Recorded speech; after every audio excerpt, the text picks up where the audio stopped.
Oke teman-teman, di video kali ini sebenarnya bisa dikatakan mungkin part 2 kali ya, part 2 dari video yang gue ngomongin soal sensory dan cupping gitu ya. Nah, kalau teman-teman belum nonton videonya silahkan nonton di sebelah sini dulu. Nah, gue mau membahas mengenai slurping ya, atau diseruput gitu ya, karena kan di beberapa konten gitu ya banyak banget barista-barista yang seruput-seruput kopi gitu ya. Terus gue baca komentar-komentarnya itu banyak banget orang, entah mungkin dia bercanda atau memang orang itu awam ya, belum paham sebenarnya gunanya slurping itu apa gitu. Jadi komentarnya si paling kopi gitu ya, si paling seruput gitu. Nah, di video ini gue mau membahas sebenarnya fungsi dari slurping itu atau seruput itu apa gitu ya. Nah, tapi seperti biasa sambil kita ngobrol-ngobrol, gue sambil nyeduh. Nah, nyeduh kopinya ini adalah kopi yang baru ya, jadi tuh kemarin gue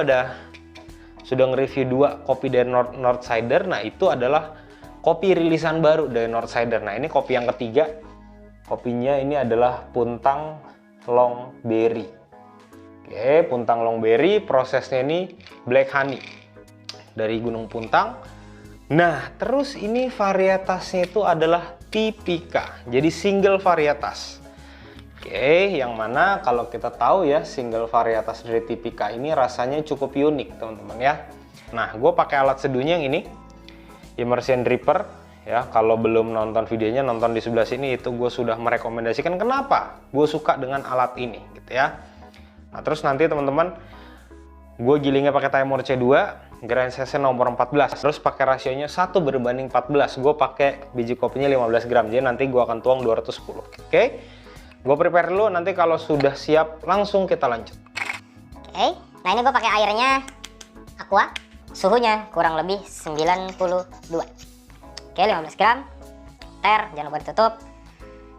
Oke, pertama gue mau bloomingnya 30 gram aja. 30 gram gue diemin selama 35 detik. Oke, setelah 35 detik buka dulu ya. Nah, ini setelah gue buka gue diemin sampai 1 menit. Oke, kalau sudah tutup dulu. Nanti pada saat 1 menit langsung gue tuang lagi sampai 160. Oke, tuang sampai 160. Oke, gue diemin sampai 2 menit. Wangi banget nih. Wanginya cukup unik ya, karena kalau teman-teman tahu biasanya tuh kalau single varietas dan Tipika itu biasanya harganya lumayan tinggi teman-teman ya. Tapi jangan takut ya, kalau teman-teman mau cobain buat di coffee shop atau buat ngopi sendiri, ini kemasannya 100 gram gitu. Jadi menurut gua harganya jadi nggak terlalu mahal ya guys ya. Oke, udah. Setelah itu kita tutup lagi, nah, tuang sampai 210. Nah, ini di 2 menit 25 detik sudah surut, kita tutup, lanjut tuang sampai 210.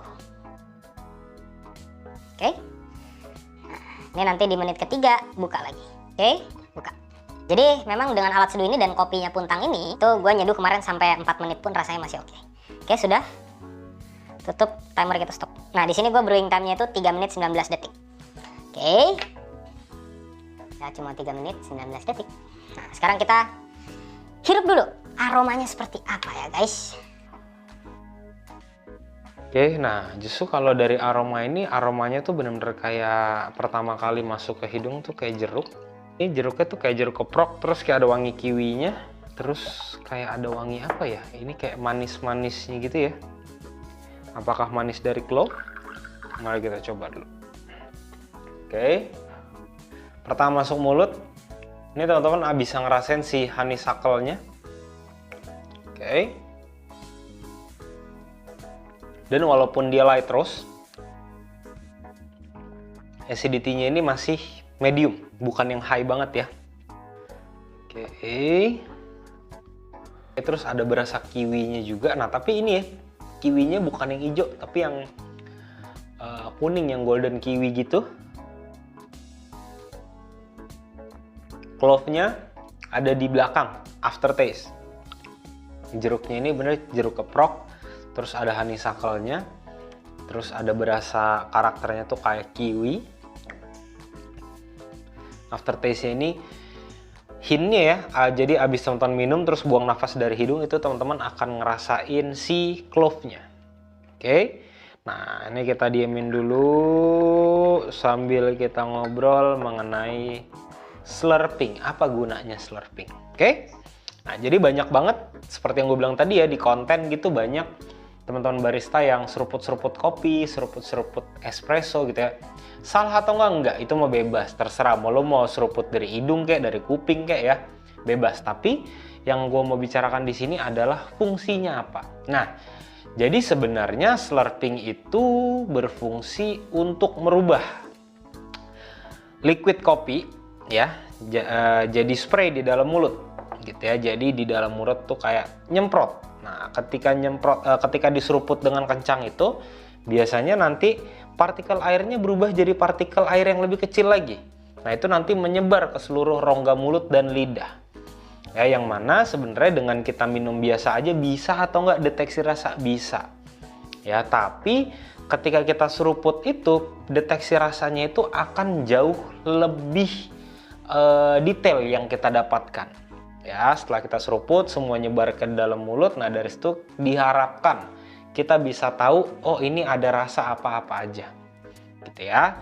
Nah, biasanya ketika kita cupping, kita terus slurping itu pertama yang kita identifikasi itu biasanya flavor dulu. Flavor, terus ada acidity-nya seperti apa, habis itu baru si aftertaste-nya. Nah, dari situ sebenarnya cupping itu benar-benar perlu dipakai atau perlu dikuasai oleh pertama roaster sudah pasti, Q grader sudah pasti, barista kalau memang bisa pelan-pelan belajar lebih bagus. Tujuannya apa? Ketika nanti ini kita bicara kalau untuk barista ya, ketika nanti kita mau serve kopi ke customer, biasanya ada mungkin beberapa coffee shop ya yang bikin SOP 1 minggu sekali kita harus kalibrasi lidah. Nah, kalibrasi lidah tujuannya apa? Supaya menyamakan persepsi dulu. Oh, kopi ini ternyata acidity-nya medium, flavor yang didapatkan A, B, C, D. Ya, terus bodinya seperti apa, acidity-nya seperti apa, supaya nanti ketika ada customer yang datang, customer itu nanti tanya ke barista A, B, dan C itu kemungkinan besar bisa jawabannya sama. Bukan di hari yang sama ya, bukan tanya, kamu ini rasanya apa, kamu rasanya enggak. Ya, karena bisa jadi customer itu kan udah customer reguler, datang berulang kali. Tujuannya apa? Baik lagi supaya kita bisa kasih rekomendasi ke customer sesuai dengan seleranya dia. Gitu ya. Nah, selain untuk mendeteksi flavor ya, untuk mendeteksi rasanya apa aja, terus karakter acidity-nya seperti apa, bodinya seperti apa. Nah, ketika kita slurping itu sebenarnya kita memasukkan ada beberapa partikel kecil ke dalam rongga yang ada antara hidung dan mulut yang di belakang tuh. Ya, makanya mungkin kalau teman-teman di sini kayak lagi mimisan ya, terus tiduran biasanya tuh darahnya bisa ngalir ke rongga mulut juga tuh. Nah, karena itu ada penghubung. Nah, rongga tersebut pada saat kita slurping, kita juga memasukkan uap ke dalam sana.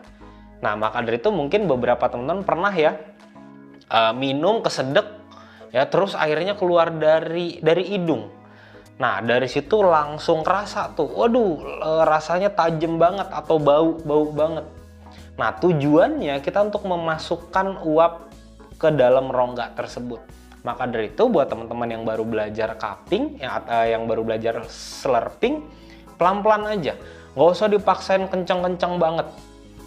Gitu ya. Bisa atau enggak tanpa slurping kita bisa tahu rasa-rasanya? Bisa. Bisa aja. Tapi memang dengan slurping kita akan dapat intensitas rasanya tuh, flavornya tuh, layernya akan lebih jelas. Nah, maksudnya apa? Mungkin teman-teman masih bingung, gunanya rongga itu apa? Gitu ya.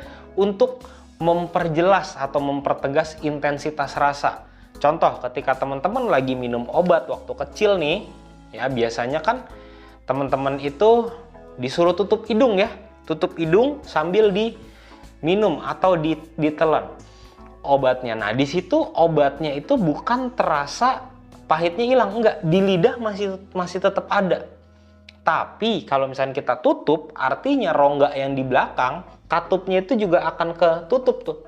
Ketika katupnya ketutup, obat langsung masuk, uapnya enggak naik ke hidung. Karena ketika uapnya naik ke hidung, uap dari si obatnya itu itu sudah pasti intensitas rasa pahitnya itu akan semakin tinggi. Atau contoh teman-teman yang di sini mungkin minum alkohol, ya. Coba aja ketika teman-teman minum alkohol langsung telan, nggak usah buang nafas dari hidung. Alkoholnya tetap kerasa tapi nggak tajam. Nah, itu juga salah satu tujuan slurping, memasukkan uap ke rongga yang ada di belakang, yang ada antara hidung dan mulut. Itu tujuannya untuk kita identifikasi, oh ini ada hint nggak, ada rasa yang tersembunyi nggak. Jadi teman-teman di sini slurping itu memang setiap orang stylenya beda-beda ya. Kalau sekarang kan lagi rame tuh ya, yang turbo keren banget tuh ya. Tapi teman-teman di sini fokusnya, kalau saran dari gua, fokuslah dulu perbendaharaan rasa yang teman-teman punya dulu. Ya, ketika teman-teman punya memori rasanya banyak, ya teman-teman nggak usah seruput terlalu kenceng pun, itu seharusnya teman-teman sudah bisa dapatkan. Tapi teman-teman ingat, seruput itu dipakai hanya pada saat kita mau mengidentifikasi rasa.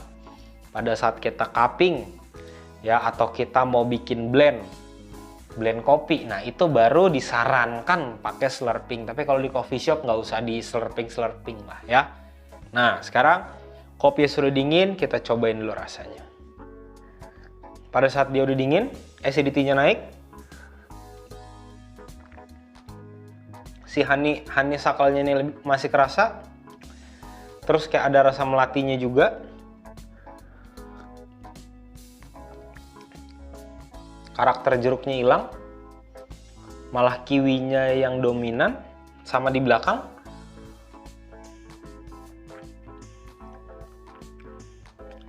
Wangi clove-nya masih tetap ada di belakang. Menurut gue ini wanginya manis sih. Terus bodinya menurut gue ini masih medium sih. Medium. Teksturnya ini berasanya kayak juicy banget.